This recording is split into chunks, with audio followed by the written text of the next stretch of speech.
à vous, chers téléspectateurs. Au sommaire de cette nouvelle page d'actualité, environ 2 mois de paralysie, les activités semblent reprendre au Sénat de la République. La séance prévue ce 20 mars pour déjouer la situation a réuni 19 sénateurs qui ont encore une fois tergiversé sur le rapport Petro-Caribé. Les 4 commissaires ayant élaboré le rapport Petro-Caribé présent au Sénat hier, mais absents de la séance, dénoncent une exclusion des sénateurs de l'opposition. Les minoritaires appellent le président du Sénat à répartir les commissions permanentes de façon réglementaire et équitable conformément à la loi sur les partis politiques.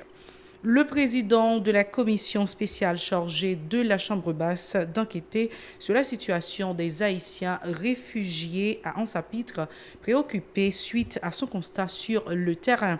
Le député Michel Jacques Saint-Louis presse le gouvernement d'accompagner ses compatriotes en difficulté dans leur pays. Ce 20 mars ramène la journée mondiale de la francophonie. À l'occasion, l'ambassadeur de France en Haïti a récompensé les 12 lauréats de la 4e édition du concours national scolaire de nouvelles francophones. Restez branchés, les détails c'est tout de suite.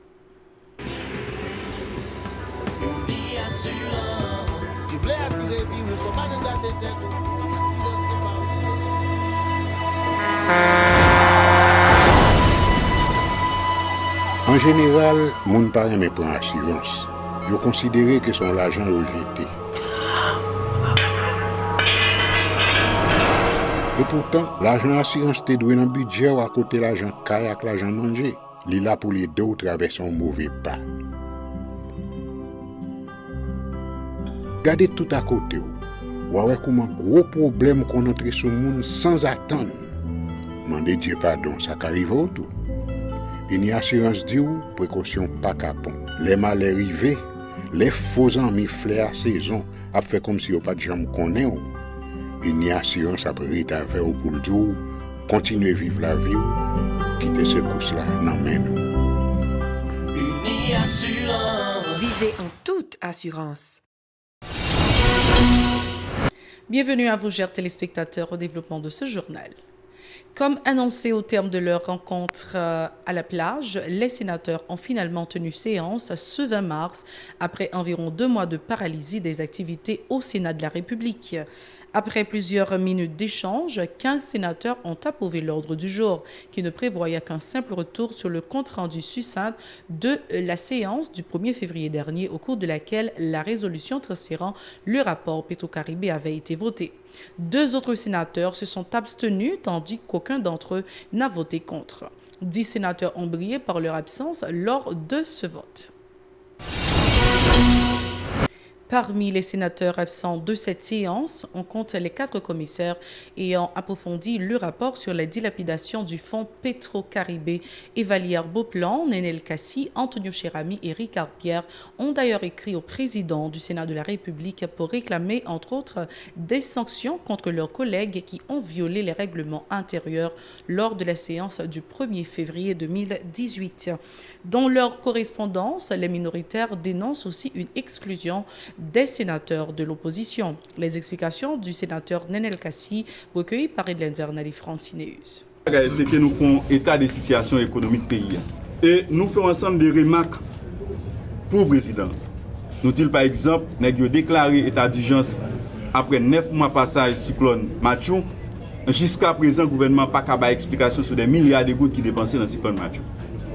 Nous disons que question Petro-Caribé, le président Lambert pas besoin de faire effort encore. Lui mettre quitter le dossier au niveau de la justice. Nous souhaitons écrire une lettre pour dire président CSPJA, lui prend acte que le dossier a marché au niveau de la justice, dans respect de la séparation des pouvoirs, et lui-même lui prêt pour respecter n'importe décision qui a sorti au niveau du pouvoir judiciaire. C'est ça qu'il faut faire. Nous disons tout, question amendement règlement intérieur, et qui pour nous-mêmes sont complot suspect contre l'opposition. Parce que nous n'avons pas une provision dans la Constitution pour mettre une dehors. Ils mettent une dehors dans tout organe de décision, dans le bureau, dans la commission. Mais ils disent que c'est seulement dans l'Assemblée pour nous venir, pour nous faire qui ça? Pour nous voter pour eux? Ou bien pour nous venir assister aux mêmes qui tout pays population? nous dit président, nous compte et nous opposer catégoriquement avec amendement règlement intérieur. Non, année n'a pas qu'à faire des amendements. Dans le mois de janvier là, ils font un amendement, il faut même publier dans le moniteur, mais ils ont décidé de faire l'autre amendement encore, peut-être pour prendre des dispositions contre le sénateur. Bon, tout le monde connaît que nous-mêmes, nous n'avons pas travailler dans le Sénat, nous venons là pour nous rencontrer la population. L'en pas là, nous souterrains à rencontrer la population. Dans la même veine, le sénateur Antonio Cherami appelle le président du Sénat de la République, Joseph Lambert, à tout mettre en œuvre afin que les commissions permanentes soient réparties de façon réglementaire et équitable conformément à la loi sur les partis politiques. L'élu de la plateforme Vérité dénonce lui aussi une exclusion du groupe minoritaire motivé par les intérêts de l'équipe au pouvoir, aux dépens de ceux des couches les plus défavorisées de la population. Les propos du sénateur Cherami recueillis par Edlen Vernal et Francineus. C'est qui s'allie, c'est demander président Lambert pour le ressaisir, pour le connaître. C'est deux groupes là dirigés, un groupe qui est proche pouvoir et l'autre groupe qui est en opposition. Et c'est deux groupes ça qui ont fait équilibre dans le Sénat. Ça vexe en pile et ne pas participer dans la séance. Je dois dire pour la liste non moun qui pas participer. Ou pas besoin de liste, non, tout dit devant la presse, nous pas là-dedans. Alors moi-même, Kato, pour me c'est nèg PHTK qui vient dire qui ça que dit, et puis pour moi-même, pour me répéter après, moi là pour me légiférer. Partager, je ne pas qu'à dans le Sénat pour ne pas qu'à travailler. Je ne pas qu'à dans le Sénat pour aujourd'hui, si une conférence des présidents, c'est PHTK seulement là-dedans. Puis bon côté, nous cachita pour ne pas laisser dans sa séance, non, mais ce n'est pas séance pour lier. Le président de la commission spéciale chargée d'enquêter sur la situation des Haïtiens à Ansapitre appelle au renforcement de la présence de l'État dans la commune d'Ansapitre, incapable d'accueillir décemment les migrants haïtiens ayant fui la situation de violence à Pedernales. Le député Michel Jacques Saint-Louis exhorte les autorités gouvernementales à prendre les mesures qui s'imposent pour accompagner ses compatriotes en difficulté sur leur propre territoire. Écoutons-le au micro d'Edlen Vernal et Francineus. Le même garder en sapite l'État qu'en sapite, c'est comme si que nous n'avons pas un État, nous n'avons pas un gouvernement en place. Son population clé, c'est pour contre lui. C'est comme si que nous faisons Dominicain Gadol. Et pour pendant que frontière fermée,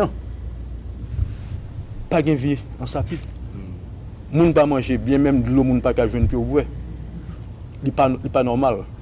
Il y a un exemple en bas brièvement. Pendant moun haïtien qui vivent Pedernalio a couru qui traverse les frontières parce qu'il y a pour chasser yo, il y a couru avec manchette, bâton, etc. Et on dit naturellement pas là.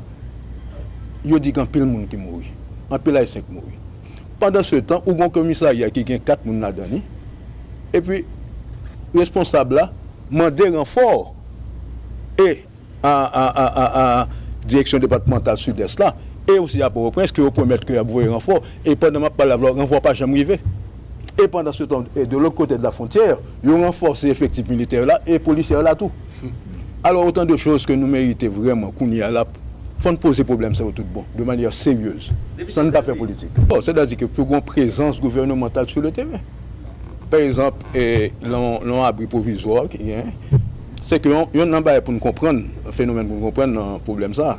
C'est que la majorité des gens qui ont couru derrière au Pedernal là qui refoulent en sapite, ce n'est pas mon en sapite. Et les arrivent dans la zone là, ils mettent un anti-abri provisoire. La Fédération protestante d'Haïti, FPH, a soumis mardi à la commission d'amendement de la Constitution de la Chambre basse ses propositions sur ce dossier, a informé le député Jerry Tardieu, président de cette structure. Le commissaire Tardieu a insisté sur la nécessité de recueillir les points de vue de tous les secteurs sur les modifications à opérer dans la Constitution haïtienne au terme de l'article 282.1. Ces propos recueillis par Edlen Vernal et Francineus.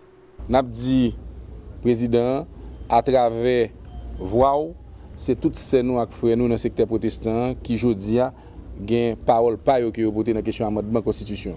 N'a bon garanti que tout député qui bon table là qui était réuni pour rencontrer Fédération protestante d'Haïti, il a prend très au sérieux proposition que nous faisons qui fixe ses positions secteur sous question amendement constitutionnel et dans rapport d'étape qui a sorti le 29 mars 2018, aide-moi qu'on remette nos matins, la figure en annexe. Nous connaissons que grand rendez-vous c'est à la fin de l'année, côté que la commission va faire proposition d'amendement.